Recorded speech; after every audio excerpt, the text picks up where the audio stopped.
복음만이 사람을 살립니다라는 제목으로 야고보서 5장 19절과 20절 말씀 나누겠습니다. 두 절이니까 우리 한 목소리를 같이 읽겠습니다. 시작. 내 형제들아, 너희 중에 돌아서게 하면 너희가 알 것은 죄인을 미혹된 길에서 돌아서게 하는 자가 그의 영혼을 사망에서 구원할 것이며 허다한 죄를 덮을 것임이라. 아멘.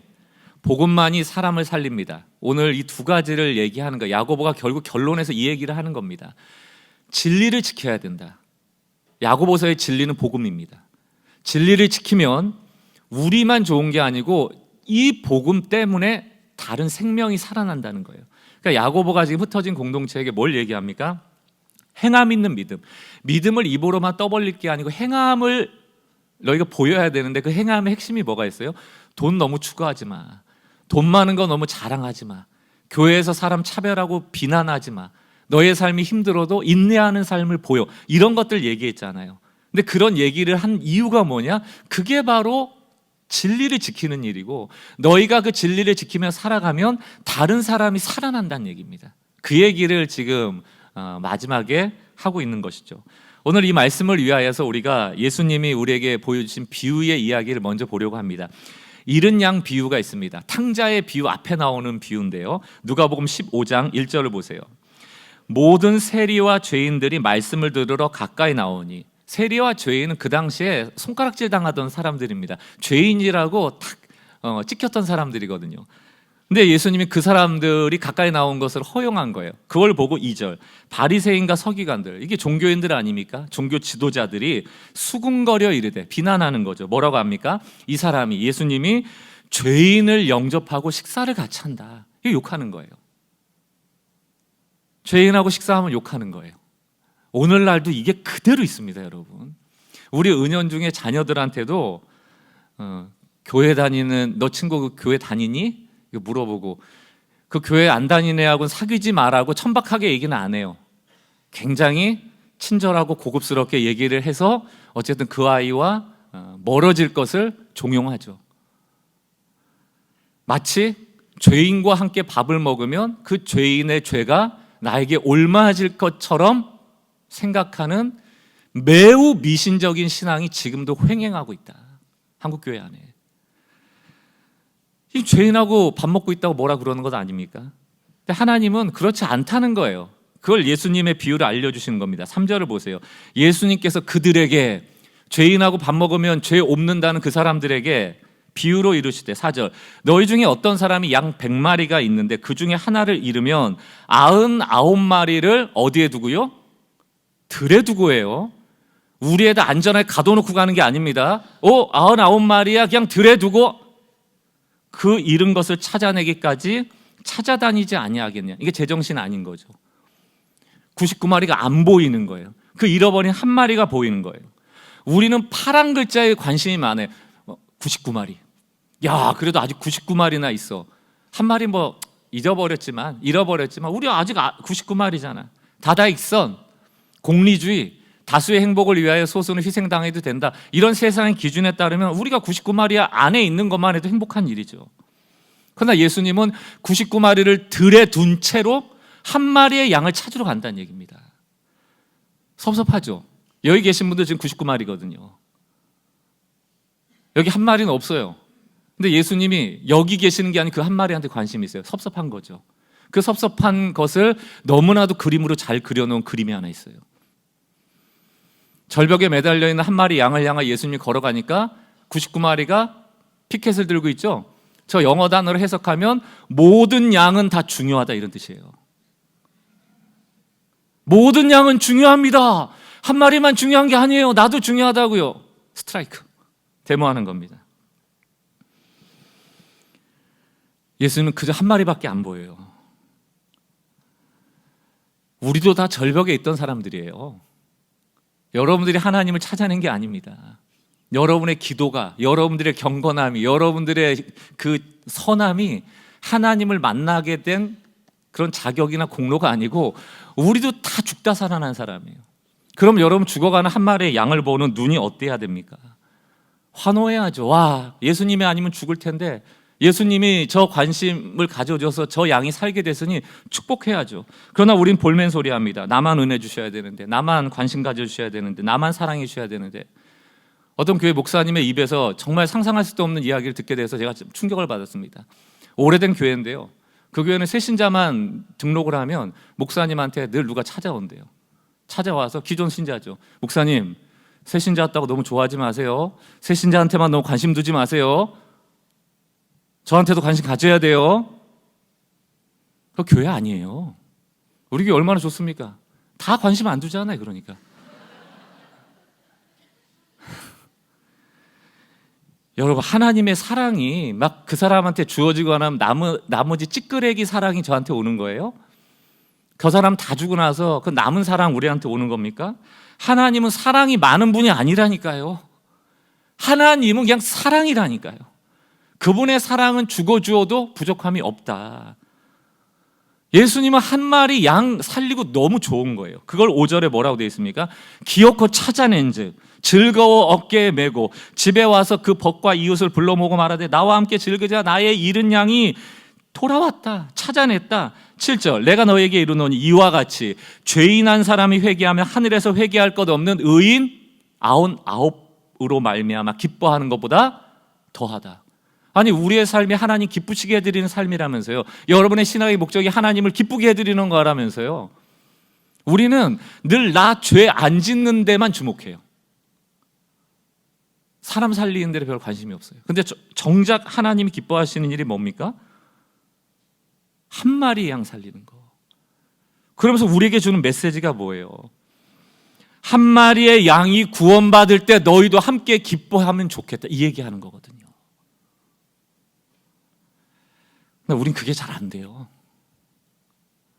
언젠가 레너드 스윗이라는 미래학자이면서 신학자가 교회에 대해서 4M을 말했던 것을 제가 설교드린 적이 있습니다. 다시 한번 보여드릴게요. 첫 번째 단계는 미션 철치예요. 늘 소명을 가지고 교회가 시작됩니다. 그 소명이 뭡니까? 복음 전파입니다. 나가서 복음을 전하는 거고 절벽에 있는 한 마리의 어린 양을 향하여 구원에 이르도록 하라는 게 소명교회예요. 미션 처치입니다. 근데 시간이 지나잖아요. 그럼 교회는 미니스트리로 갑니다. 미니스트리는 목양이라는 뜻이에요.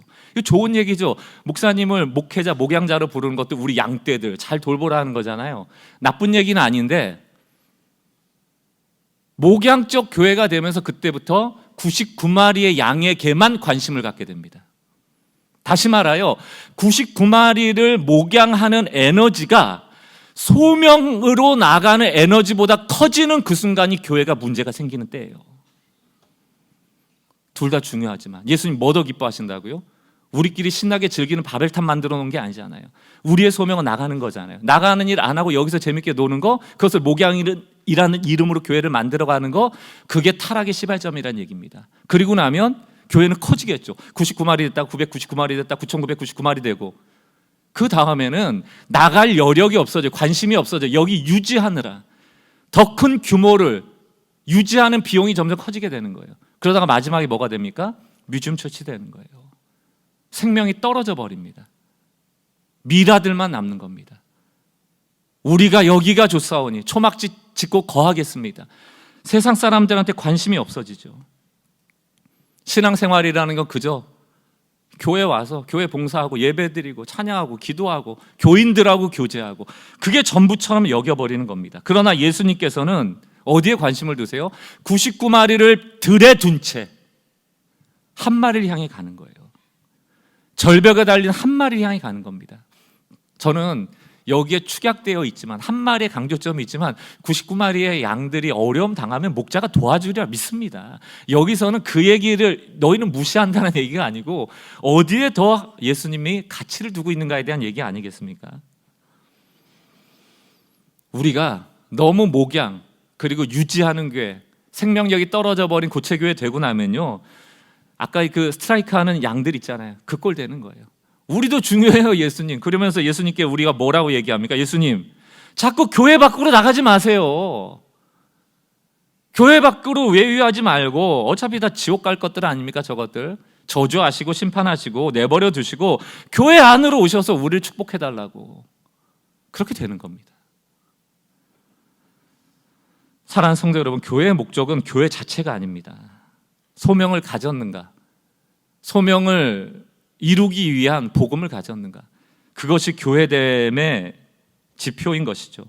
교회는 한 마리의 양이라도 더 건지는 겁니다. 그런 의미에서 먼저 구원받은 이유는 그저 은혜 하나로밖에 설명할 수 없어요. 우리의 우월함이라고는 조금도 없습니다. 그러므로 먼저 구원받은 자들은 아직 구원받지 않는 자들에게 복음의 빚이 있는 거예요. 다 빚이 있습니다. 은혜로 구원받았기 때문에. 그러므로 우리의 삶의 태도가 어때야 되는가? 고린도전서 12장 공동 번역으로 읽겠습니다. 너무 익숙한 구절이기 때문에 일부러 공동 번역으로 좀 낯설게 읽어보려고 합니다. 사도 바울의 고백 아닙니까? 그리고 내가 믿음이 약한 사람들을 대할 때에 그들을 얻으려고 약한 사람이 되었습니다. 약하다고 지적하는 게 아니고 죄인하고 밥 먹는다고 손가락질하는 게 아니고 기꺼이 예수님이 죄인 되셨잖아요. 죄인의 자리까지 가셨잖아요. 왜? 약한 사람 얻으려고. 이와 같이 내가 어떤 사람을 대하든지 그들처럼 된 것은 어떻게 해서든지 그들 중에 다만 몇 사람이라도 구원하려고 한 것입니다. 나는 복음을 전하기 위해서 무슨 일이라도 하고 있습니다. 무슨 일이라도 하겠다. 내 모든 일이 복음과 관련 있는가만 따지시면 돼요. 그게 본질입니다. 비본질에 대해서는 자유하면 돼요. 죄인하고 밥 먹을 수 있습니다. 왜? 복음 전하여 구원하기 위하여. 바리새인들은 안 하죠. 23절 후반절을 봅니다. 왜 이렇게 해야 되는가? 그리하여 그들과 다 같이 복음의 축복을 나누려 한다. 우리의 소명은 복음을 유통하는 거예요. 복을 유통하는 거예요. 내 복을 내한테 가두는 게 아니고 나가게 하는 거예요. 예수님도 똑같이 얘기합니다.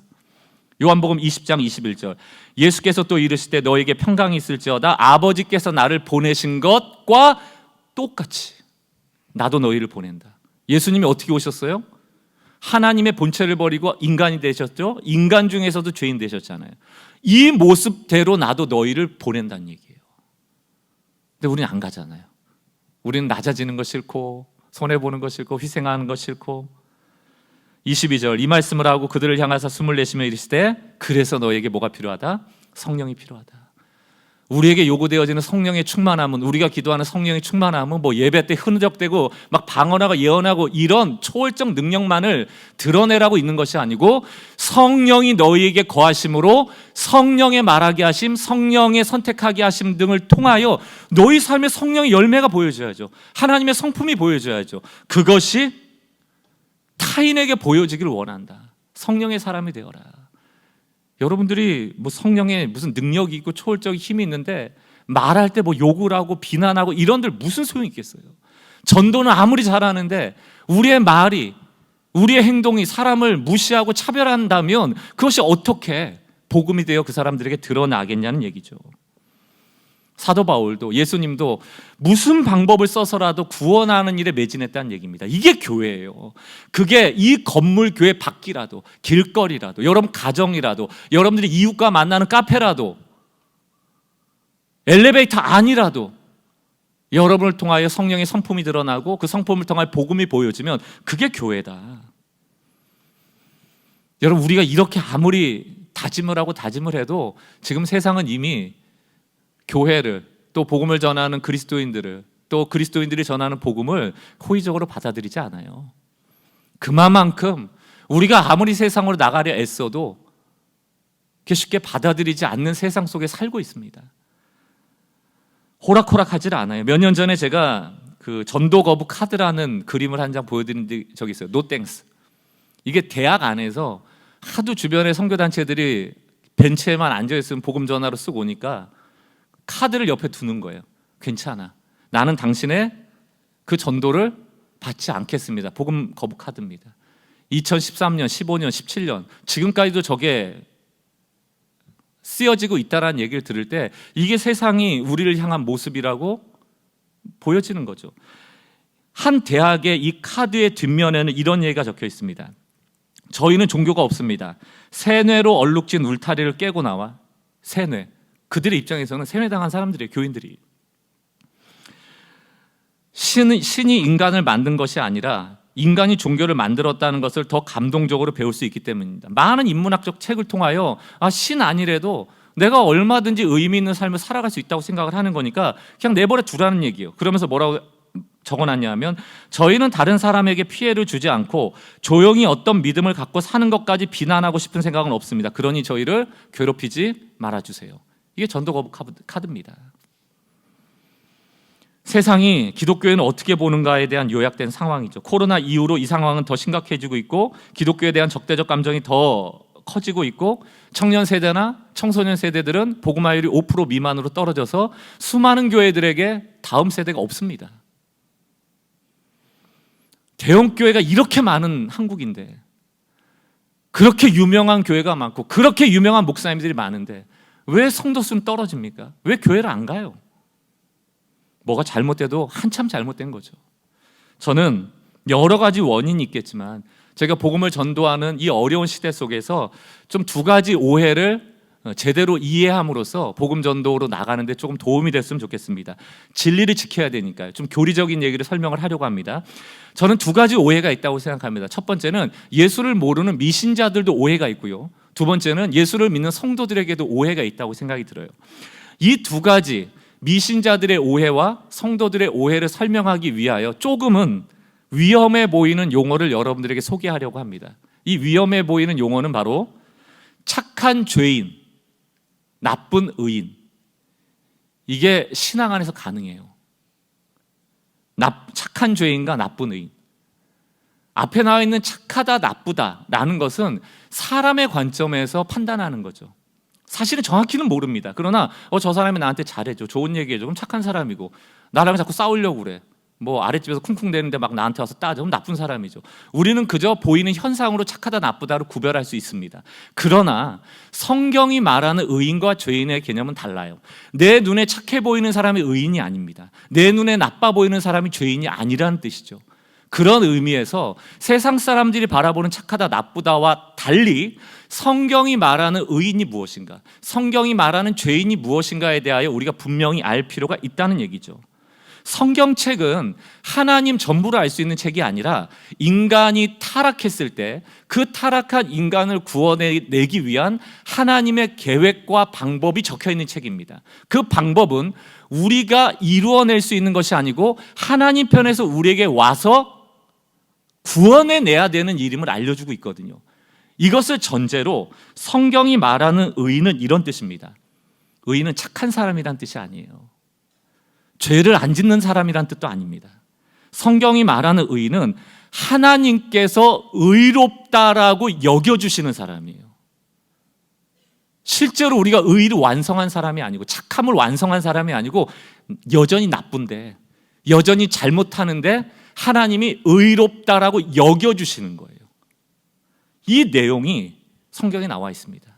의롭다라는 것은 착하다 나쁘다의 기준이 아니고 너가 하나님과 관계가 있냐 없냐, 가까워졌는가에 대한 문제예요. 우리가 죄 짓고 나쁜 사람인데, 죄인인데 타락했는데 하나님과 가까이 할 수 없거든요. 우리로서는 하나님과 가까워질 수 있는 방법을 못 찾거든요.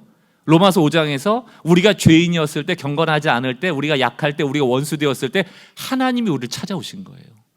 그래서 해결해 버리십니다. 내가 하나님과의 관계를 좁힌 게 아니고 나는 죄인의 영역에 있었는데 하나님이 우리에게 오셔서 우리와 가깝게 되어진 것, 이게 의롭게 되어진 것이란 뜻이에요. 좀 더 쉽게 얘기 드리면 의롭게 되어졌다는 것은 우리가 자녀 되었다는 겁니다. 부모와 자식 간의 관계만큼 가까운 게 어디 있어요.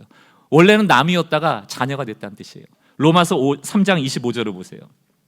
새 번역입니다.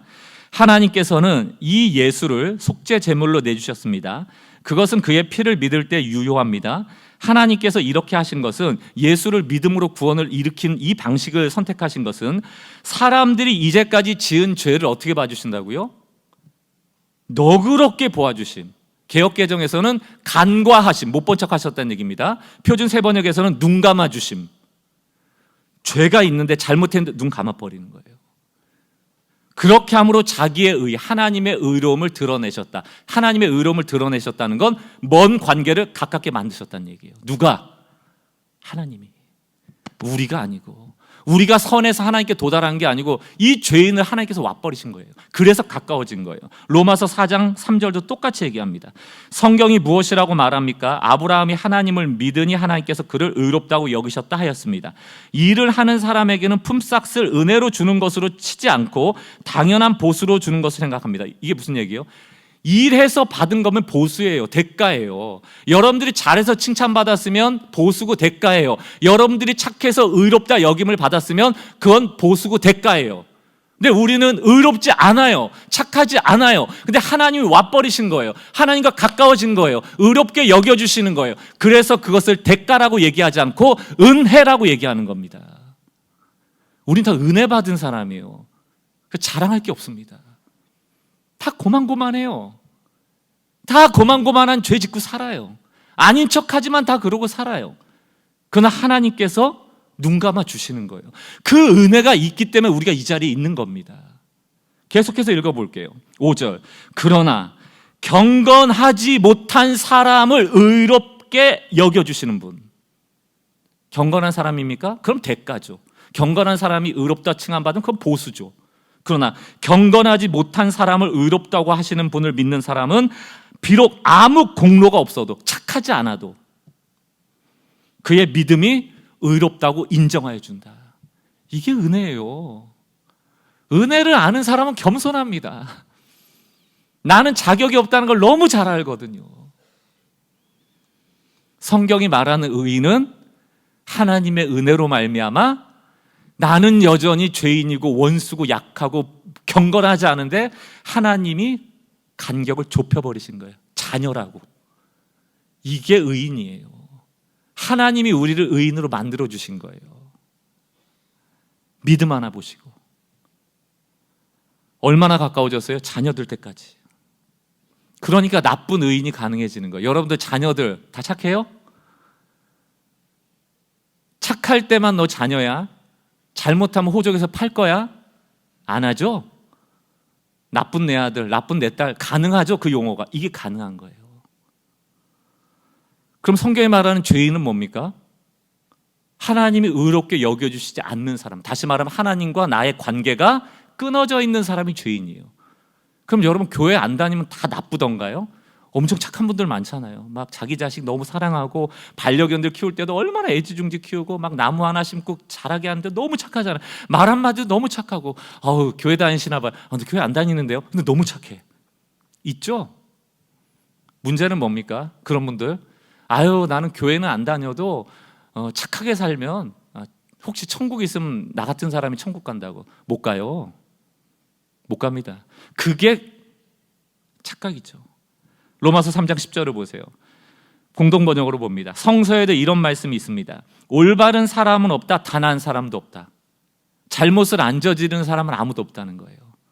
그러므로 하나님과 나의 관계를 가깝게 할 수 있는, 다시 말하면 의인이 될 수 있는 유일한 길은 누구에게 있다? 하나님께 있는 거예요. 하나님의 의가 더딥혀져야 되는 거예요. 우리로서는 불가능해요. 그런데 사람들은 상대적인 선함, 저 사람보다 조금 나은 선함을 가지고 천국 갈 줄로 아는 겁니다. 못 갑니다. 상대적인 선함, 또 일시적으로 착해 보이는 그 행동으로는 하나님과의 관계를 가깝게 만들 수 없고 하나님 앞에서 의로움을 확보할 수 없다. 우리는 하나님이 원하시는 수준만큼 선해질 수가 없습니다. 그래서 이런 얘기가 있습니다. 이거 영어 문장인데 쉬운 문장이니까 너는 very very nice but not good. 나이스라는 게 뭐예요? 너 참 나이스한 사람이야. 친절하네, 매너 있네, 착하네, but not good. 그러나 의인은 아니야. 선하진 않아. 이게 가능한 거예요. 그러니까 사람들의 눈으로 봤을 때는 저런 사람이 천국 가야지. 못 갑니다. 예수 믿어야 천국 가는 거예요. 하나님의 의로 천국 가는 거예요. 그걸 요약해 놓은 것이 갈라디아서 2장 16절입니다.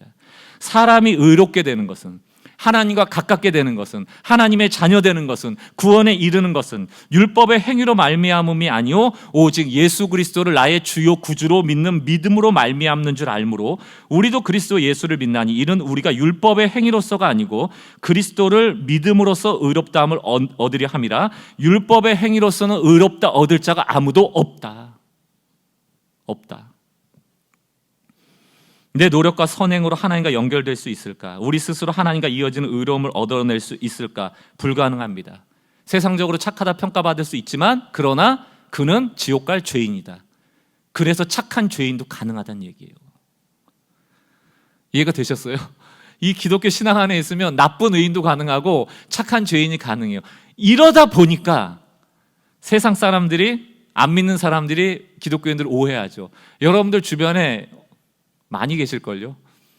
야, 너 같은 사람이 예수 믿는다고 그러니까 나 교회 안 가. 이 얘기 많이 들어보셨을 겁니다. 그 사람들은 착한 의인을 원해요. 너가 의롭다함을 입었다면, 정말 예수 믿는다면, 너 하나님 믿는다면, 너 교회 다닌다면 너 죄 짓지 말아야지. 하나의 죄도 용납하지 않습니다, 세상 사람들은. 그리고 예수 믿는 사람이 죄 짓는 모습을 보고 그래서 실망해서 난 교회 안 갈 거야, 이렇게 결론을 내려버려요. 게다가 요즘은 매스미디어에서 얼마나 많은 내용이 나옵니까? 목사의 타락한 이야기, 교회가 대형화돼서 나쁜 짓 하는 이야기, 그런 거 보고 실망감을 가지고 뭐 저런 인간들이 신앙인이야 종교인이야 라고 하면 손가락질 하잖아요. 그러면서 야, 저 사람들이 천국 갈 것 같으면 나처럼 법 없이 살 수 있는 내가 천국 가겠다, 나의 착함으로 천국 갈 것처럼 여겨버리는 거죠. 그러나 불가능합니다. 아쉽게도 아무리 그들이 욕해도, 그들이 착해도 그들은 천국 가지 못하는 선한 죄인일 뿐이고, 안타깝게도 나쁜 짓 하는 것처럼 보이는 그리스도인들은 나쁜 의인이다. 그러나 우리도 마찬가지로 오해하죠. 이제는 나쁜 의인, 오케이, 막 살아도 돼. 나는 뭐 이제 의인 됐고 하나님과 가깝게 되고 자녀인데 호적에서 못 파실 텐데 뭐 마음대로 살자. 이래 놓으니까 가면 갈수록 세상과 우리의 간극이 커지는 거예요. 저 사람들은 계속 우리에게 완벽을 요구하고 우리는 마음대로 살아버리고 점점점 간극이 멀어져요. 어떻게 해야 될까? 어떻게 해야 될까? 저는 좀 이 상황을 이렇게 요약하려고 합니다. 우리가 나쁜 의인으로 남아있으면 안 돼요. 그래서 자꾸 성경은 뭘 얘기합니까? 성화되라는 거잖아요. 성화되는, 그만 나쁘고 착해지라는 것 아닙니까? 이렇게 정리할게요. 세상이 요구하는 착한 의인을 향해 날마다 걸어가는 것이 우리 신앙의 걸음이에요. 그렇다고 우리가 하나님의 의에 도달할 만큼 완벽한 선함을 가질 수 있어요?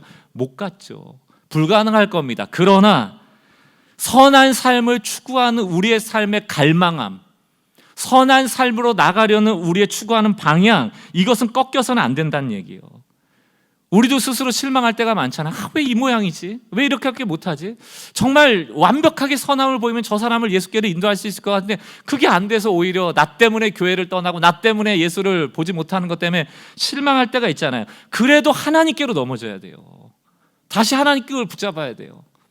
그리고 이 선한 방향, 복음의 방향, 하나님께서 기뻐하시는 방향을 향하여 날마다 걸어가야 된다. 이 걸음을 멈추면 안 된다. 돌아서면 안 된다. 이런 성도들 되시길 주의 이름으로 축원합니다. 이것을 위해 교회적으로도 많은 몸부림이 있었습니다. 한국 교회뿐만이 아니고 세계적으로 교회에 많은 몸부림이 있어요. 예전에는 크게 건물 져놓고요, 목사님들 유명해지면 다들 전도가 이거였어요. 우리 교회 한번 와봐. 옛날 못 살던 시대에는 교회만큼 화려한 데가 어디 있어요? 가보니까 막 문화활동도 많고 너무너무 좋은 거예요. 우리 집은 누추한데 교회는 막 금빛 찬란하고 막 대단하니까 나는 무명한데 우리 목사님 유명하고 그러니까 막 너무너무 좋은 거죠. 와보라. 맨날 교회 와보라. 그러니까 99명 되고, 그 다음에 999명 되고, 그 다음에 9,999명 되고, 그렇게 타락하는 쪽으로 가는 겁니다. 그런 오만한 외침, 교회만 가면 돈 벌고 성공하고 잘 되고 병 낫고, 그것을 외쳤던 오만한 시절도 있었습니다. 물론 하나님의 은혜가 없었던 건 아니에요. 그러나 그것이 쌓이고 쌓이다 보니까 한국 교회 안에 뭐가 남습니까? 성직주의. 이 캐톨릭에 있었던 거거든요.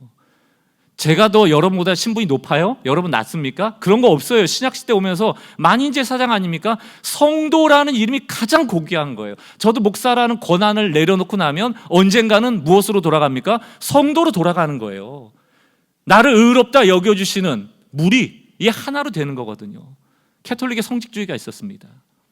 목사가 높다, 성직이 높다, 이랬던 시절이 있었죠. 종교개혁은 뭘 외쳤습니까? 우리가 있는 그곳이 바로 성직의 자리다. 우리가 일상을 살아가는 선교사하고 성직자라고 그거 얘기한 게 루터의 개혁주의 아닙니까? 게다가 성직주의뿐만 아니라 성장주의. 커져야 돼. 더 커져야 돼. 승리주의. 교회는 늘 이겨야 돼. 우린 이겨야 돼. 성직주의, 성장주의, 승리주의. 이게 이미 옛 패러다임인데, 구태의연해져 버린 단어들인데, 이것이 교회를 어렵게 만들고 고쳐 만들었는데, 거기에 여전히 집착하면서 아직도 더 크게, 더 많이, 더 세게 뭔가 교회가 해내야만 되는 것처럼 과거로 회귀하여 문제의 해결책을 찾는 과잉 주체 현상, 이게 만연해 있습니다. 과잉 주체라는 게 뭐예요? 나 아니면 안 돼, 교회 아니면 안 돼, 막 이런 거. 우리 교회만 대단해, 내가 답이야. 그래 놓으니까 지금 얼마나 이상한 신앙인들이 많아지고 있습니까? 조금도 용납하지 않아요. 예수님이 죄인하고 밥 먹는 거 못 봐요. 바로 지적합니다. 바로 공격합니다. 어떻게 해야 될까? 이 성직주의, 성장주의, 승리주의가 한국교회 안에 망령처럼 떠다니고 있다. 그럼에도 불구하고 교회는 더 크게 져야 되고, 예배는 더 많이 모여야 되고, 기도나 찬양은 더 세게 해야 되고, 언제까지 그럴 거냐고요. 그래서 지금 한국교회 점수가 뭐냐고요. 이제는 다른 방법으로 나가야죠. 액체사회라는 게 뭡니까? 옛날에 모던 사회는 예상이 가능했다니까요. 이렇게 하면 이렇게 될 거야, 예상이 가능했습니다. 왜 포스트 모던이라고 얘기합니까? 이미 그 모던의 시대를 뛰어넘어서 액체사회를 진입했다는 건 어디로 갈지 모른다는 얘기예요. 자꾸 여러분들에게 제가 기도를 부탁하는 게, 여러분의 자녀들을 여러분의 시대처럼 키우지 말라는 얘기가 그런 얘기입니다. 시대가 달라요. 여러분이 답이 아니에요. 자녀를 향한. 교회를 30년 40년 신앙생활 하신 분들에게 경고합니다. 여러분이 가지고 있는 옛 패러다임이 답이 아니란 얘기예요. 기도하셔야 됩니다. 하나님, 이 시대를, 예수 믿는 사람들을 구원해내는데 쓰임받고 싶은데, 절벽에 있는 저 한 영혼을 구원하고 싶은데 어떻게 해야 됩니까? 라고 기도해야 될 때지, 내 옛날의 답을 가지고 나갈 때가 아니란 얘기입니다. 그래서 저희 교회는 불편하죠. 옛 방식을 선택하지 않으니까. 그렇다고 해서 대단한 것도 아닙니다.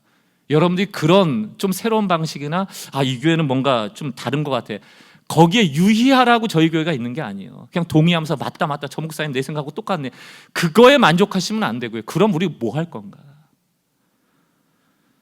지금 시대는 진짜 신앙을 찾는 사람들이 많아지고 있어요. 진짜 복음이 뭐지? 진짜 하나님 믿는다는 게 뭐지? 진짜 믿으면 내 삶이 어떻게 변화되지? 그걸 궁금해하거든요. 거기에 답할 수 있는 교회가 되길 바라고, 우리 크리스찬들이 그런데 답을 드러낼 수 있는 삶으로 세상을 향해 좀 나갔으면 좋겠습니다. 인대인, 저희가 복음을 가진 자가 복음이 없는 자를 어떻게 대해야 될까, 그것을 강조하는 이유도 거기에 있습니다. 인대인 책자 앞에 서론에 보면 저희가 우리의 신앙의 중심이 어디로 옮겨가야 되는가에 대해서 강조했거든요. 이런 겁니다. 1번이 교회 건물 안에서 교회 건물 밖으로 자꾸 나가야 된다. 일 중심, 교회 안에서 뭐 봉사하고 이런 것보다 영혼 찾아가라는 거예요. 한 양을 찾아 나가라는 얘기입니다. 목사 중심이 중요한 게 아니고요, 하나님 중심, 하나님 뭘 기뻐하시는가, 강자 중심, 유력한 사람들이 모여있는 곳이 아니고 약한 자들의 공동체가 돼야 되고요, 의무심에서 하는 게 아니고 자발적인 사랑 중심, 나 중심이 아니고 타인 중심, 소유 중심이 아니고 나는 중심. 이게 하나님 기뻐하시는 공동체 혹은 신앙을 가진 사람들의 삶의 방향성이죠. 세계 많은 교회들이 이 방향을 향해 지금 걸어가고 있습니다. 그래서 여러분들이 많이 귀 기울여 들었던 단어 중에 하나가 미셔널 처치, 이런 게 미션을 향해 다시 돌아가자는 얘기예요. 또 영국 성공회가 지금 계속적으로 많은 영향력을 끼치고 있는 FX 운동, 프레시 익스프레션, 조금 이 교회가 옛 패러다임 벗어 던지고 좀 이 교회를 이 세상의 옷에 맞도록 어떻게 표현할 것인가, 복음을 어떻게 저들이 들을 수 있도록 표현할 것인가를 고민하고 있거든요. 내가 거하는 그곳에 교회가 세워지고 그것이 선교지가 되어지는 것, 그게 미셔널 처치고 그게 FX 운동이에요. 성직자가 가는 곳만 교회가 있는 게 아닙니다. 목사가 있는 곳만 교회가 있는 게 아니에요. 여러분들이 있는 직장이, 일터가, 가정이, 엘리베이터 안이, 길거리가, 동호회가, 만나는 친구와의 모임이 다 교회예요. 그게 다 선교적 영역입니다. 하나님이 예수님을 보낸 것 같이 나도 너희를 그곳으로 보낸다. 그러므로 교회만 다니지 말고 교회가 되라는 뜻은 그 뜻입니다. 성도가 교회로서 살아가는 그곳에 교회가 세워진다. FX 운동을 했던 어떤 목사님의 비유가 참 적절했어요. 낙타를 비유했거든요. 낙타는 발이 큽니다. 속눈썹이 커요. 등에 혹이 있습니다. 모래를 짚고 잘 걸을 수 있도록 구조되어 있고요. 모래바람이 있어도 이 눈썹이 눈에 모래가 들어가지 않도록 잘 필터링하고요. 그 사막에 그 혹에 물을 저장해서 잘 오랫동안 사막에 물이 없는 곳도 걸을 수 있도록 되어 있습니다. 하나님이 그렇게 만드셨을 때는 그 낙타는 동물원에 있어서는 안 된다는 얘기예요. 사막으로 가야지.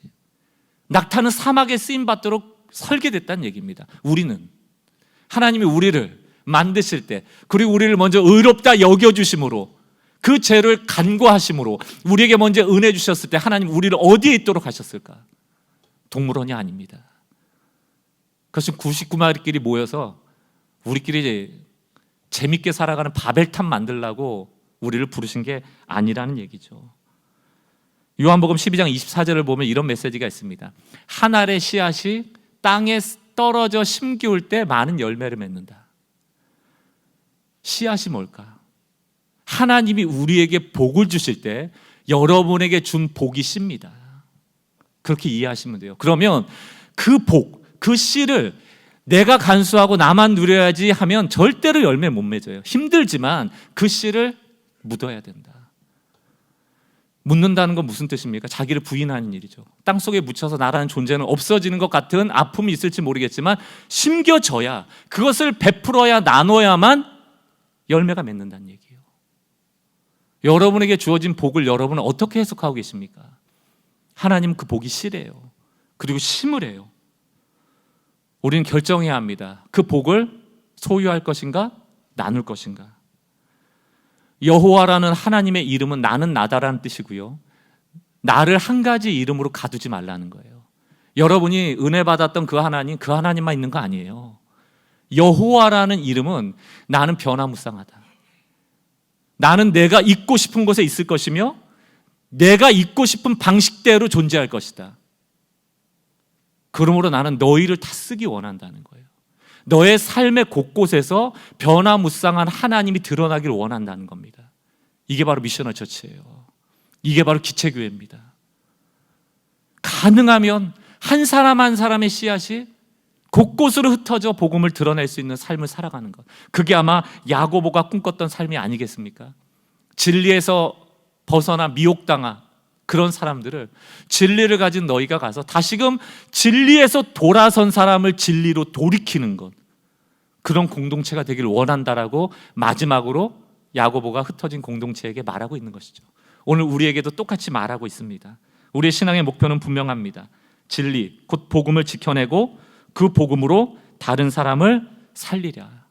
흩어지는 것은 매우 좋은 일입니다. 디아스포라. 예루살렘 교회가 흩어지지 않았더라면, 핍박이 없었더라면 이렇게 세계적으로 복음이 전해질 수 있었겠습니까?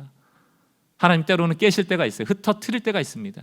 저는 지금이 그런 시즌이라고 생각하고, 우리 성도들이 복음의 씨앗이 되어져서 여러분의 일터에서, 가정에서, 곳곳에서 복음을 드러내는 선교사들, 일상의 선교사들 되어지면 좋겠습니다. 이것이 한 양을 살리시고 기뻐하시는 예수님이 기뻐하시는 모습이라고 믿습니다. 우리는 교회가 그저 조금 의식 있는 교회로 남는 게 아니고 실제로 여러분 주변의 사람들이 예수를 믿게 되는 일이 많아지는 그런 공동체 되기를 주의 이름으로 축원합니다. 우리 같이 한번 찬양하고 우리 기도했으면 좋겠어요. 하나님의 부르심의 뜻이 뭘까? 우리를 먼저 왜 의롭다 여겨주셨을까? 자격이 없는데 거기에는 소명이 있는 겁니다. 우리에게 복이라는 씨를 주셨다면 하나님이 원하시는 열매가 있는 겁니다. 여러분의 각자의 삶의 영역이 다르기 때문에 교회가 이것이 답입니다라고 내려줄 수 없는 시대가 이미 되어버렸어요. 여러분의 삶에 주체적으로 하나님의 소명을 받들어서 자녀를 키우던, 일터의 사람들과 관계를 맺어가든, 모르는 익명의 사람들과 대화할 기회가 주어지던 착한 의인으로 살아가는 그 복음이 지향하는 방향으로 한 주간도 좀 걸어가시는 우리 성도들 되시길 바라면서 우리 이 고백으로 주님 앞에 나갑시다. 하나님의 부르심에는 후회하심이 없네. 하나님의 부르심에는 후회하심이 없네. 내가 이 자리에 선 것도 주의 부르심이라. 하나님의 부르심에는 결코 실수가 없네. 나를 부르신 하나님의 신실하심을 믿네. 날 부르신 뜻, 날 부르신 뜻 내 생각보다 크고, 날 향한 계획 나의 지혜로 증명 못하나 가장 좋은 길로, 아멘, 가장 완전한 길로 오늘도 날 이끄심이. 2절입니다. 작은 나를 부르신, 작은 나를 부르신 뜻을 나는 알 수 없지만 오직 감사와 순종으로 주의 길을 가리라. 때론 내가 연약해져도 주님 날 도우시니 주의 놀라운 그 계획을 나는 믿으며 살리. 날 부르십니다. 날 부르신 뜻 우리가 주의 계획 속에 있습니다. 아멘. 날 향한 계획 나의 지혜로 증명 못하나 가장 좋은 길로, 가장 완전한 길로 오늘도 날 이끄시. 다시 한번 고백합시다. 날 부르신 뜻, 날 부르신 뜻 내 생각보다 크고, 날 향한 계획 날 향한 계획 나의 지혜로 증명 못하나 가장 좋은 길로, 가장 완전한 길로. 아멘. 오늘 우리 다시 한번 고백합시다. 우리를 일상의 선교사로 보내십니다. 날 부르신 뜻, 날 부르신 뜻 내 생각보다 크고, 날 향한 계획 나의 지혜로 증명 못하나 가장 좋은 길로, 가장 완전한 길로 오늘도 날 이끄심이네. 아멘. 오늘 우리가 같이 기도해야 될 기도의 제목이 있다면 두 가지입니다. 주님, 내가 세상이 요구하는 대로 착한 의인이 되고 싶습니다. 나쁜 의인 되었다라는 이 얄팍한 신앙에 자꾸 머물러 있지 않고 성화되어지는 길로 걸어갈 수 있도록 도와주십시오. 이게 나만 잘 되는 게 아니고 많은 사람들을 구원으로 이끄는데 쓰임받는 길이요. 또 하나는 뭡니까? 주여, 나를 사용하셔서 나에게 주신 복이 씨앗되게 하시고 열매 맺게 하시고 이 복이 유통되게 하여 주십시오. 이것이 우리 삶이 되기 원합니다. 우리 이 마음 가지고 하나님 앞에 나만 위하여 살았던 신앙생활을 회개하고 다른 사람을 살리는 신앙으로 나갈 것을 재헌신하는 기도로 나가길 원합니다. 기도하겠습니다.